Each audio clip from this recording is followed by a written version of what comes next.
Now, with energy, the shock has not yet hit.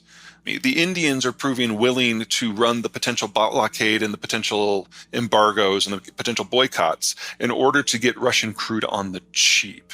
And as long as they are doing that, there's probably about 1 million, maybe 1.5 million barrel more of demand out of the world for Russian crude than there would be otherwise. This is Peter Zeihan, a geopolitical analyst and strategist who is currently obsessed with the food and energy crisis. He is an expert on oil, natural gas, and energy markets. His analysis has been published in many leading news publications. In the coming decades, global geopolitics will pivot on a single word: scarcity. The world is awash in excesses. Too much debt, too many unsold cars, unoccupied houses, surplus drones, and unused airports. The list goes on and on. Food and energy are the two basic needs of human beings. We need food to fuel our bodies and energy for our daily activities. However, with the increasing demand for these resources, a looming shortage could lead to an impending crisis. A recent post by the World Bank about the food security update reveals that a global crisis has been triggered due to record high food prices. As a result, millions of people would be driven into extreme poverty, malnutrition, and increasing hunger.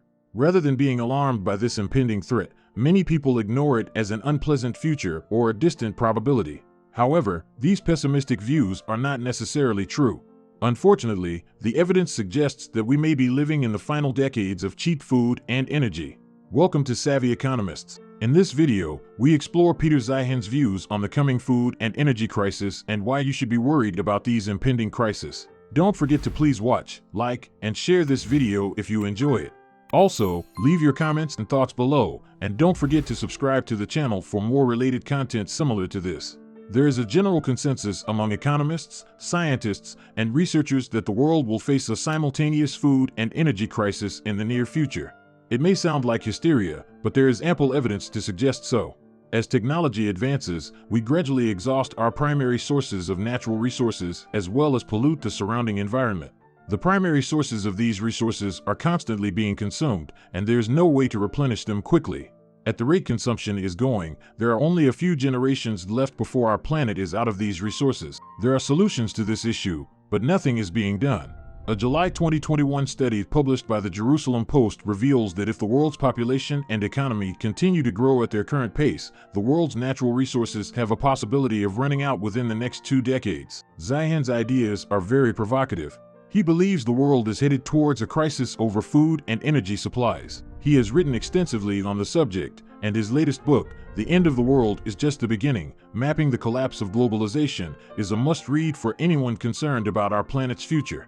In it, Zeihan leverages his vast expertise most especially in the areas of demographics and economics, with very detailed systemic analyses of manufacturing, agriculture, food, energy, transport, materials, and finance to argue that the world of abundance and cheap economic consumption we are currently living in, which was brought to everyone via globalism, is about to end, and as such, we are about to experience a crisis. He also lays out his case for why the food and energy crisis is real and how it will impact the world. While some may dismiss Zeihan as an alarmist, his warnings should not be ignored. The food and energy crisis is a real threat to the world, and we need to be prepared for it. A May post from the United Nations talked about how the climatic change and COVID-19 pandemic had an impact on the impending global food crisis. It also talked about how the Russian-Ukraine war was making many nations experience famine and a lack of grain exports.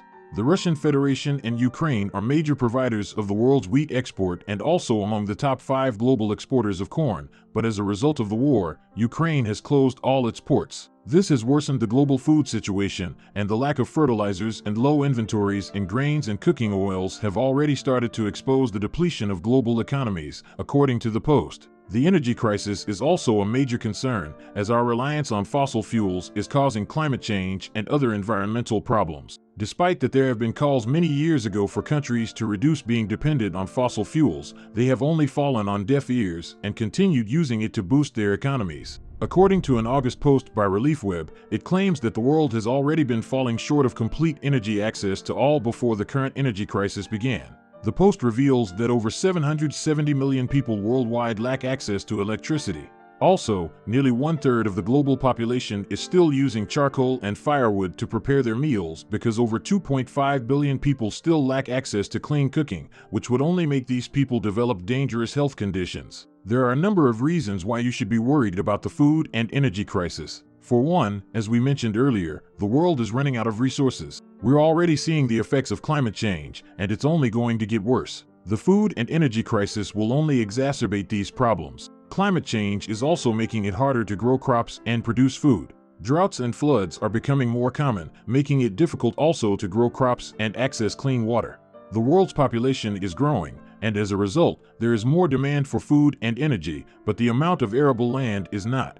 This means that there is less land to grow food on. This will likely lead to inflation and even shortages of these essential commodities. The price of food is rising, but incomes are not keeping pace. This means that people are struggling to afford food.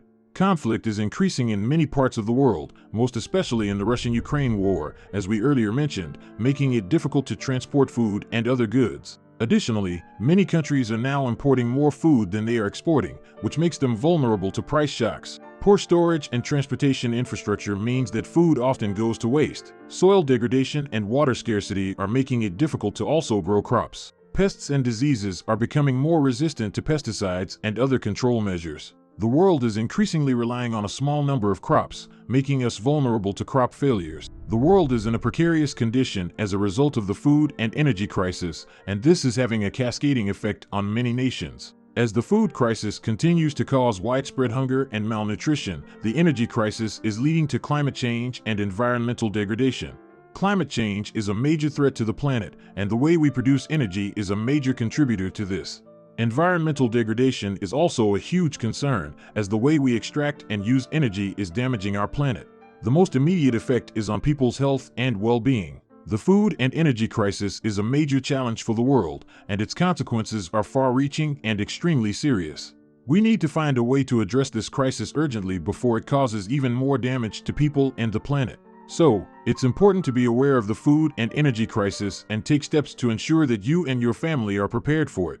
There is no one-size-fits-all solution to the food and energy crisis, but there are some steps that everyone can take to help ensure that they and their families are prepared. First, it's important to be aware of the problem and what is causing it. The food and energy crisis results from several factors, including climate change, dwindling resources, and population growth. Second, it's important to take steps to reduce your reliance on energy and food.